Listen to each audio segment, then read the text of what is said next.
Alongside me, my Friday favourites, the political consultant Alex Deane and Paul Embry, the author, fireman and trade unionist. Good evening, gentlemen. Good evening to you. Good evening. I was just saying at the start of the programme that about laughing out loud, so I was putting pressure on you two. So I hope you've come up with your finest... Tell them now. I don't want you to speak too early. We've been in rehearsal. We've been prepping for a long time. Yeah. Cannon and ball of GBNews. Stand ready. Britain's Got Talent. You haven't seen anything yet, trust me. They're showing their age, Cannon and Ball, showing their age. I was asking you guys as well, have you got any jokes for me? Ian, Chris and Pat. I obviously needed to give you a little bit more direction than just send me a general joke, because I evidently needed to say to you guys and everyone else, keep them clean. It is tea time. So whilst I've got your jokes and they are very interesting, no, I will not be sharing them with the nation. But thank you very much for your input. If you have got any clean jokes or anything else on your mind in relation to the stories I've got coming up, get in touch with me. gbviews@gbnews.uk is the email, or you can tweet me at gbnews. I want to talk to you tonight about corporation tax. Is it too high? Is it too low? Teachers, how much of a responsibility do they have when it comes to getting involved and breaking up fights? You might have seen the incident I refer to going around social media. I don't envy these kids, do you? Having it all blasted all over the internet. And bullying. You know, if you've got high standards and you expect results and outcomes, is that a form of bullying? Do you think there's too many people in the world of work these days that are wet lettuces, quite frankly? And I know you can't use this phrase anymore, but it's almost like some people need to man up a little bit. Or am I missing something? Give me your thoughts. But let's get into our top story, shall we? AstraZeneca, you might have seen this news today. They have announced that they will not be building their new factory. It is rumoured to be about £330 million factory. It was hoped to be northwest England, but no, they're going to take it to Ireland. Why? Well, what they say is the UK taxes here are discouraging business investment in this country. Long story short, they're saying the taxes for business are too high. Alex Deane, are they? Yes, I think it's a real warning shot about the level of tax we set in our country. We need to make Britain more attractive for foreign investment. And it's also a warning for people who demand that we raise taxes in a kind of soak the rich attitude, whether it be about individual tax or corporation tax. Because in the end, if you pretend to be a champion of the working class, you'll realise that you want most people to have jobs to go to. They need to have work to be in. And AstraZeneca, the second highest business in our FTSE 100, would once... I've got no doubt that at our old level of corporation tax, they would have been in the UK. When we were around 19%, we were still a bit higher than Ireland at the time, but we were still able to attract huge amounts of investment from businesses like pharmaceuticals, because the UK is an attractive place, and as long as we were competitive enough, then they would come here. If we're so much higher, there's just no chance of attracting that kind of investment. And these are real jobs for the future. These are interesting jobs in pharma. We want high tech. We want people to come here and invest, pay tax here as a result. So I think this is really bad news, and government should listen. Hear, hear. I'm assuming you agree, Paul Embry? You assume wrongly, Michelle, as I'm sure you really, really know. I don't think AstraZeneca should be holding the country to ransom, frankly. Now, we've heard that phrase a lot recently, haven't we? Whenever trade unionists withdraw their labour because they're fighting for higher wages, we're told, no, these people shouldn't hold the country to ransom.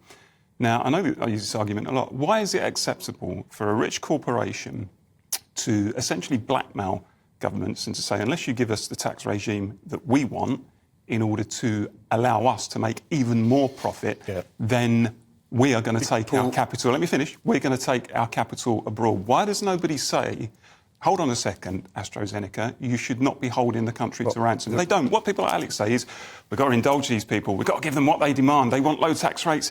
Give it to them. Why the hypocrisy? Your arguments are relevant for when AstraZeneca is making those kinds of conversations and decisions.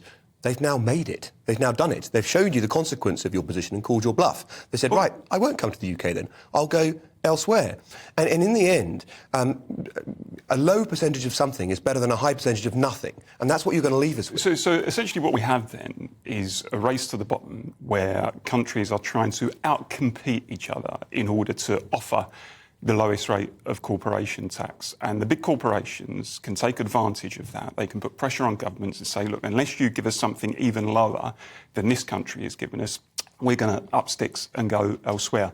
Now, what does that mean? What does that race to the bottom on corporation tax means?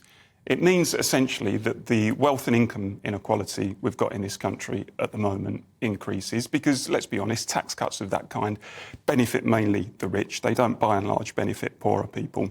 And, you know, this kind of myth that all we need to do is to roll back the frontiers of the state, to reduce tax and regulation as much as possible, because that way businesses will be happy with us and they'll get richer and the rest of us will get richer. The old kind of trickle-down theory, I think, has been debunked throughout recent history. The raising of the threshold for income tax has been something that's gifted low-income people more of their own income than anything any recent government has done. So the idea that tax reform and taking less tax doesn't help working-class people or people on lower pay. Getting their wages up would help more, Alex. Getting their wages up. So I note that as soon as I rebut entirely point one, you just moved seamlessly to point two. Well, I'm addressing point one and correcting it. Tax-free allowance on income tax has meant a great deal to people and encouraged them into work. So that would be my first point.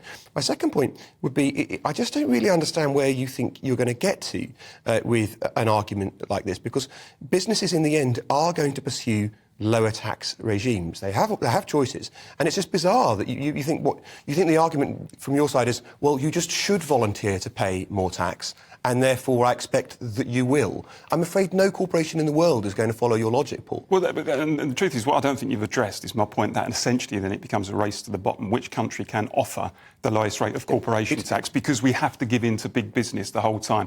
Now, we've seen, Alex, in this country, the legacy as a result of the Thatcher years of this obsession with of higher productivity and employment. How terrible. This obsession with capitulating to the demands of big business and the multinationals and the big corporations and saying, look, we've got to get out of their lives. Government is always a force for bad. What's the bad consequence you're talking about?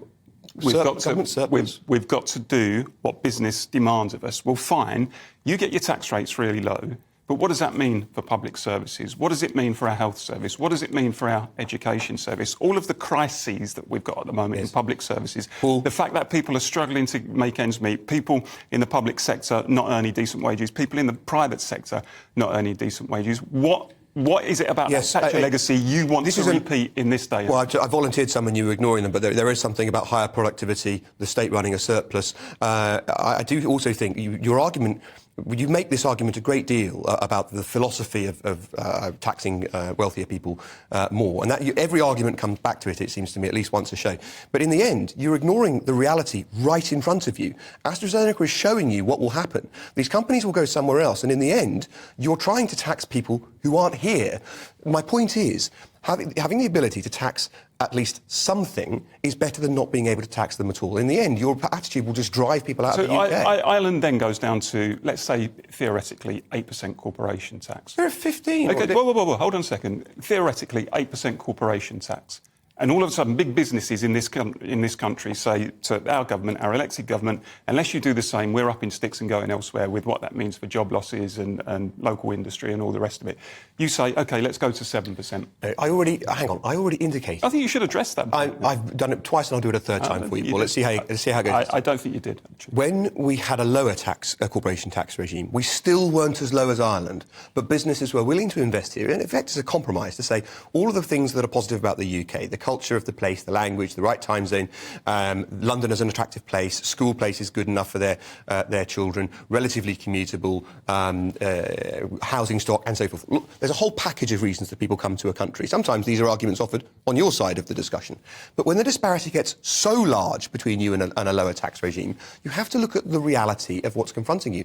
And Paul, this isn't a debate in theory. AstraZeneca, the second largest company on the FTSE, just said, we've changed an investment decision because of this. And you just want to go back to the theoretical. No, I get that you think we should capitulate to big business demands, whatever they are, when it comes to taxation. I get that you just say big business holds the cards here. We need to give in to them. We need to do whatever it is that they want us to do. What does that mean? What does that mean for democracy? What does it mean for people who go to the ballot box and vote for a government that makes certain pledges, investing in public services, getting real wages up and so on and so forth, and all of a sudden that government is confronted with multinationals and corporations who say, actually, We don't support any of that. We want a low tax regime. We want a low regulation regime. We don't particularly like the idea of decent workers' rights and environmental standards and a minimum wage and all that kind of thing. What we're going to do is threaten to leave. There's going to be capital flight and we're going to take our plant abroad.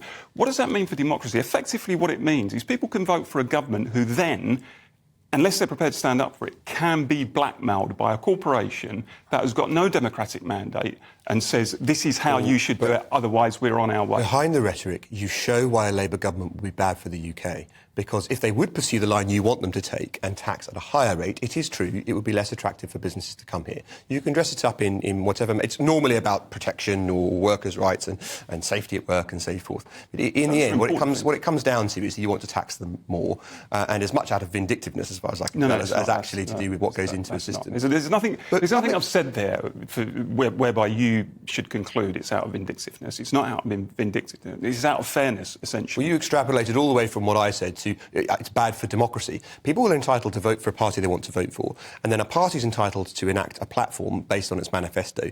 If, as you wish, Labour says they're going to go into government saying soak the businesses and soak the rich, we will become even less attractive for business investment. You take the arguments to the extreme by saying, well, the alternative to opposing a race to the bottom in terms of corporation tax There's your straw. Hold on. That's your extreme. Hold on. Is to say, well, what we'll do then is we'll soak the rich instead. No, I'm not suggesting that we soak the rich. I don't believe in punitive levels of taxation, but I do believe it needs to be set. So how high would be too high? At such a standard that enables us to be able to fund our public services, which is crucial, and does not force us to capitulate to the demands of big business whenever they demand a lower taxation. How high would be too high? Well, I think it depends on the economic circumstances at the time. But I don't believe in punitive levels of taxation, but I do believe in fair levels of taxation. Of course you don't. What do you believe at home? I've got to say, Paul, I try and I think to myself, one of these days I am going to agree with Paul Embry when it comes to economics, but it's definitely not today. You talk about... I thought you was about to. No, I've not banged my head. You talk about holding country to ransom. You try and make the comparison, a company making its absolute fair and valid choice to be somewhere else, and you compare that to workers in this country holding the country to ransom. They are two entirely different things. No, Michelle, the principle's the same, because if you're a trade unionist and you're struggling because of the rate of inflation and your real wages are falling and you say, I'm going to withdraw my labour in order to improve my financial situation. Why do they get accused of holding the country? Well, I'll tell you, because why do big business not get accused? Well, let me answer it then. Because if their situation is so bad that they're struggling to live and all the rest of it, they do actually have a choice, which is to leave that job and go and seek a higher paid employment elsewhere. Oh, is that easy, is it?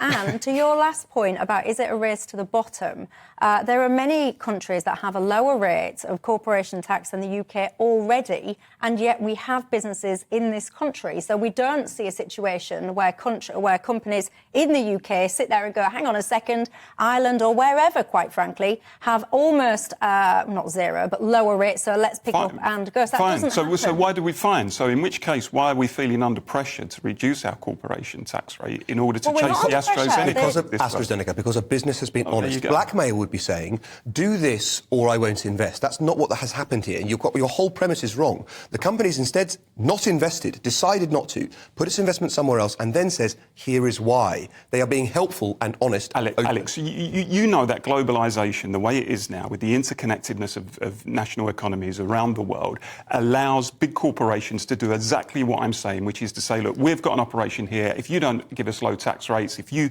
improve environmental standards and workers' rights, we're on our way. And governments kowtow to that. You know they do.